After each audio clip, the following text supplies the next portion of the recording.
ప్రేక్షకులకి ఆ లలితాంబిక అమ్మవారి యొక్క అనుగ్రహం పరిపూర్ణంగా కలగాలని మనస్ఫూర్తిగా కోరుకుంటూ మనం ఈరోజు ఏప్రిల్ మాసంలో ద్వాదశ లగ్నాల వారికి గుర్తుపెట్టుకోండి, లగ్నం తెలియని వారు రాశిని చూసుకోవచ్చు.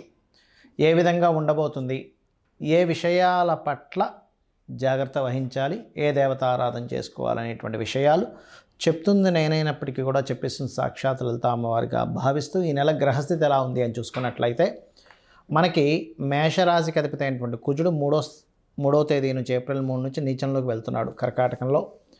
వృషభంలో గురువు, అదేవిధంగా కన్యలో కేతువు. రవి మేషంలో 14వ తేదీ నుంచే మేషంలోకి మారుతాడు. 14వ తేదీ ముందుకి ఆ యొక్క శని, రాహువు, రవి, బుధ, శుక్ర పంచగ్రహ కూటమి నడుస్తూ ఉంటుంది. 14వ తేదీ నుంచి 4 గ్రహాలు కలిసి ఉంటాయి 12వ స్థానంలో. ఈ యొక్క గ్రహస్థితిని అనుసరించి ద్వాదశ లగ్నాలు లేదా రాశుల వారికి ఏ విధంగా ఉంటుందనే విషయం మనం ఇప్పుడు తెలుసుకుందాం. మకర లగ్నము, మకర రాశి. మకరం వారి కనుక చూసుకున్నట్లయితే ఈ సంవత్సరం ఈ ఏప్రిల్ మాసంలో 3వ స్థానంలో షష్టగ్రహ కూటమి ఏర్పడి తర్వాత పంచగ్రహ కూటమి ఏప్రిల్ 14 వరకు ఉండి ఏప్రిల్ 14 నుంచి రవి మారుతున్నాడు. దీనివల్ల పరాక్రమము, ప్లేస్ మారడము, ప్రదేశాలు మారడము, గృహము, వాహనం అంటే ఇవి మార్చుకోవడము ఇటువంటివి చూపిస్తున్నాయి. అయితే ఒక లక్కీ ఏంటంటే ఎల్నాటి శని అయిపోతుంది, వీరికి అయిపోయింది చెప్పాలంటే. దానివల్ల కాస్త గతంలో పడినటువంటి ఇబ్బందులు ఫైనాన్షియల్గా కానివ్వండి, వర్క్ స్లో అవ్వడం కానివ్వండి, ఇటువంటి ఇబ్బందుల నుంచి ఖచ్చితంగా బయటపడతారు, అందులో ఎటువంటి సందేహం లేదు. అలాగే మరొక విషయం ఏంటంటే ఇక్కడ ఈ చతుర్థాధిపతి నీచ స్థానంలో ఉంటున్నాడు కాబట్టి కుజుడు మీ జీవిత భాగస్వామి పేరు మీద కానీ మీరు కానీ ఏదైనా ప్రాపర్టీస్ తీసుకునేటప్పుడు, అందులో ముఖ్యంగా భూములు తీసుకునేటప్పుడు దానిలో ఏదైనా దోషం ఉందా ఏమిటి, ఏదైనా కోర్సెస్ చేసేటప్పుడు, ఏదైనా ఫ్యాక్టరీసు, మిషనరీసు ప్రారంభించేటప్పుడు కాస్త జాగ్రత్తగా ఉండాలి. అలాగే మేషంలో అంటే అశ్విని, భరణి, కృత్తిక 1వ పాదములో చంద్రుడు ఉన్నప్పుడు, అదేవిధంగా ఈ కర్కాటక రాశిలో పునర్వసు 4వ పాదము, పుష్యమి, ఆశ్లేష నక్షత్రాల్లో చంద్రుడు సంచరించేటప్పుడు, తులారాశిలో చంద్రుడి సంచారం అంటే చిత్తా 3, 4 మరియు స్వాతి, విశాఖ 1, 2, 3 పాదాల్లో చంద్రుడు సంచరించేటప్పుడు, మకర రాశిలో అండ్ కుంభరాశిలో చంద్రుడు సంచరించేటప్పుడు కాస్త జాగ్రత్తగా ఉండాలి, గుర్తుపెట్టుకోండి.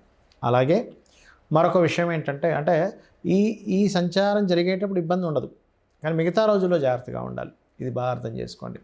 అంటే ఈ సమయాల్లో కొంత భూముల మూలంగా కానీ, వివాహ సంబంధించిన విషయంలో కానీ ఈ నక్షత్రాల్లో మీకు బాగానే ఉంటుంది. కానీ ఈ నక్షత్రాలు కాకుండా వేరే సమయాల్లో మీరు భూములు, వివాహము, జీవిత భాగస్వామి ఎంపిక చేసుకునే విషయంలోని పార్ట్నర్స్తోని కొంత జాగ్రత్తగా ఉండాలి. కొంచెం ఫైనాన్షియల్గా కొంత గ్రోత్ ఉంటుంది. అదేవిధంగా గమనించుకున్నట్లయితే ఇక్కడ పంచమ స్థానంలో గురువు శుక్రుడితో పరివర్తనలో ఉన్నందుకు కాస్త ఈ ప్రయత్నాలు ఏవైతే ఉంటాయో ప్రయత్నాలు ఫలిస్తుంటాయి. చేసే ప్రయత్నాలు మరియు క్రియేటివ్ రిలేటెడ్ ఫీల్డ్స్లో బాగా కలిసి రావడం అనేటువంటిది ఉంటుంది. మరియు అదేవిధంగా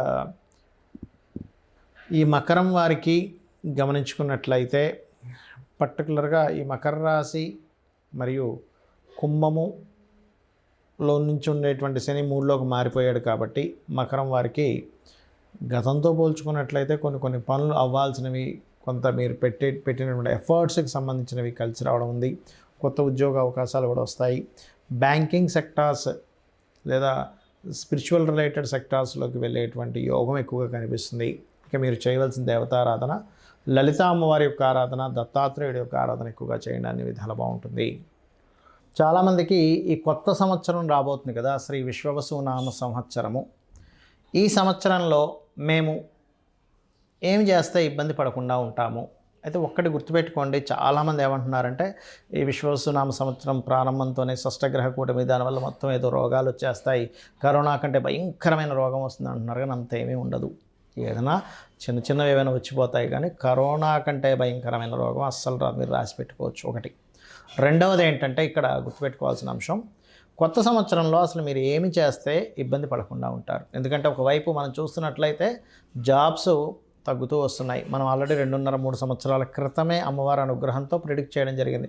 జాబ్ సంబంధించినవి తగ్గుతూ వస్తుంటాయి. ఓన్గా చేసుకుంటుండాలి, ఏదైనా ఓన్గా మీకు మీరుగా ఏం చేసుకోగలరు పార్ట్ టైంలో, అప్పుడే మీకు ఫైనాన్షియల్ గ్రోత్ ఉంటుందని చెప్పుకున్నాం. అయితే ఇక్కడ నేను చెప్పేది ఒకటే, ఈ కొత్త సంవత్సరం మొదలుతో శని మార్పు వల్ల కొంతమందికి అర్ధాష్టమ శనులు, అష్టమ శనులు, ఏలినాటి శనులు వస్తూ ఉంటాయి. ఈ శని యొక్క ప్రభావం మీకు పాజిటివ్గా పనిచేయాలి అంటే ఒకటే గుర్తుపెట్టుకోండి, మీరు ఎట్టి పరిస్థితుల్లో కూడా మధ్యాహ్నం పూట నిద్రపోవడం చేయకండి. మీ పరిసరాలు నీట్గా ఉండేలా చూసుకోండి. ఇండ్లు కానీ ఆఫీస్ కానీ ధూళి దుమ్ము ఎక్కువ ఉండకూడదు. ఎక్కడైతే ధూళి దుమ్ము, బద్ధకము, నిద్రపోవడము, పోస్ట్పోన్ చేయడము, సరే వాళ్ళు చేద్దామని అనుకున్నది రేపటికి పోస్ట్పోన్ ఎవరైతే చేస్తూ ఉంటారో వాళ్ళకి ఖచ్చితంగా శని యొక్క ప్రభావం పెరుగుతుంది. దానివల్ల వాళ్ళు ఫెయిల్యూర్స్ ఎక్కువ చూస్తారు.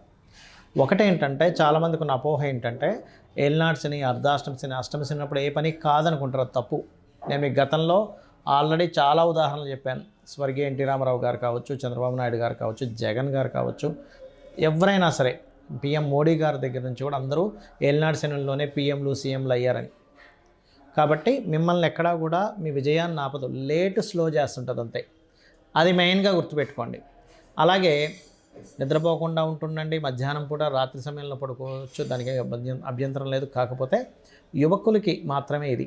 చిన్నపిల్లలకి, ముసలి వాళ్ళకి, రోగిస్తులకి, స్త్రీలకి ఇది సంబంధం లేదు. ఎందుకంటే వాళ్ళు పొద్దున్నే నిద్ర లేచి కొన్ని పనులు ఉంటాయి, కొంతమంది అనారోగ్య సమస్యలు ఉంటాయి. అలాంటి వాళ్ళకి ఏలినాటి శని, అర్ధాష్టమ శని, అష్టమ శని నడుస్తున్నా వాడికి ఏమి ఇబ్బంది ఉండదు. ఇక రెండో విషయం ఏంటంటే, చాలామందికి ఈ సంవత్సరం ఏం చేస్తే కలిసి వస్తుంది అనేటువంటిది ఒక ఆలోచన ఉంది. ఎక్కువగా గణపతి ఆరాధన. ఎందుకంటే న్యాచురల్ 5th హౌస్లోకి కేతు వస్తున్నాడు. గణపతిని ఎంత ఆరాధిస్తే అంత బాగుంటుంది. నిత్యము ఇంట్లో దీపారాధన, పంచోపచార పూజతో పాటు ఒక ఆలయానికి, ఏదైనా మీకు ఇంటికి దగ్గరలో ఉండే ఆలయానికి రోజు వెళ్ళిరండి. 100% క్లియర్ అవుతుంది. దీంతోపాటు శనివారము లేదా మంగళవారము కొబ్బరికాయ కొట్టండి ఆలయానికి వెళ్ళి, ఖచ్చితంగా మార్పు వస్తుంది. అలాగే మరొక విషయం ఏంటంటే, ఇక్కడ మీరు అర్థం చేసుకోవాల్సిన విషయము, ఈ గోవులు ఉంటాయి, గోశాలకు వెళ్ళి గోవులకి బెల్లము తినిపించండి. 100% మీకు శని ప్రభావం ఏదైనా ఉన్నా సరే పూర్తిగా తగ్గుతుంది.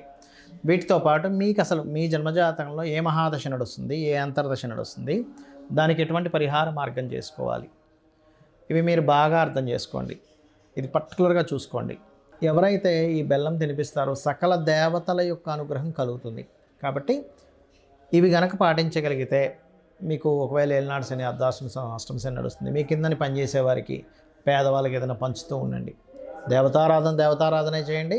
ఈ పేదలకు సేవ చేయండి. ఇక్కడేమో దేవతా సంబంధించి చేయాలి, ఒకవైపు మానవ సేవ, మాధవ సేవ, కాబట్టి ఇవి కూడా చేయండి. ఖచ్చితంగా మీకు దాని యొక్క ప్రభావం అనేటువంటిది తగ్గుతుంది, గుర్తుపెట్టుకోండి. ఇక మరొక విషయం ఏంటంటే, మీ మహాదశ, అంతర్దశ పరిశీలనతో పాటు ఏదైనా గుర్తుకోండి, మీ గ్రహస్థులు ఎలా ఉన్నా ఇంట్లో కూడా కొన్ని మార్పులు చేసుకోవాలి. ఏమిటంటే, ఉత్తరం వైపు ఎట్టి పరిస్థితుల్లో డార్క్ కలర్స్ లేకుండా చూసుకోండి, ఉత్తరం వైపు. అలాగే మరొక విషయం ఏంటంటే, ఇక్కడ డార్క్ కలర్స్ లేకుండా చూసుకోవడం, ఉత్తరంలో కంప్లీట్ వైట్ కలర్ ఉండేలా చూసుకోవడం, ఆగ్నేయంలో ఒక చిన్న గ్రీన్ బల్బ్ పెట్టుకోవడము. సౌత్ సెంటర్లో బాత్రూమ్ ఉండకూడదు. సౌత్ సెంటర్, వెస్ట్ సెంటర్స్లో బాత్రూమ్ ఉండకూడదు. ఒకవేళ మీ ఇల్లు కనుక టిల్ట్ అయింది అనుకోండి, అప్పుడు వేరు, అది సౌత్ వెస్ట్ అవుద్ది. South west or west north west వైపే బాత్రూమ్స్ ఉండాలి, గుర్తుపెట్టుకోండి.